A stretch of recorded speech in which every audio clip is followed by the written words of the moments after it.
Good morning, welcome to my channel. তো সকাল সকাল রোজকার মতো বিছানাটা গুছিয়ে আমি এখানে আম কাটতে বসে পড়েছিলাম। তো আমটা কাটার পরে আমি তার মধ্যে হলুদ গুঁড়ো দিয়ে দিয়েছিলাম, তো সেটা দিয়ে ভালো করে মাখিয়ে নিচ্ছিলাম আমি।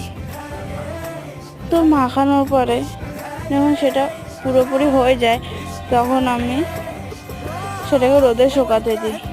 তো তারপরে সকালে তরকারিটা গরম করে দেখছি সিম্বার গলা শুকিয়ে গেছে, তো ওকে একটু জল দিয়ে তারপরে আমি একটু ম্যাগি বানিয়ে নিয়েছিলাম।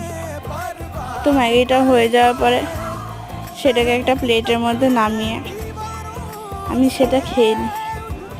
তো খাওয়ার পরে আমি আবার দেখতে যাই যে আমটা হয়েছে কিনা। তো অনেকবারে গিয়ে আমি আবার ওটাকে উল্টে দিই। তো তারপরে আজকে আমি রাতের রান্না করে বসি, তারপরে আর কোনো ভিডিও করা হয়নি।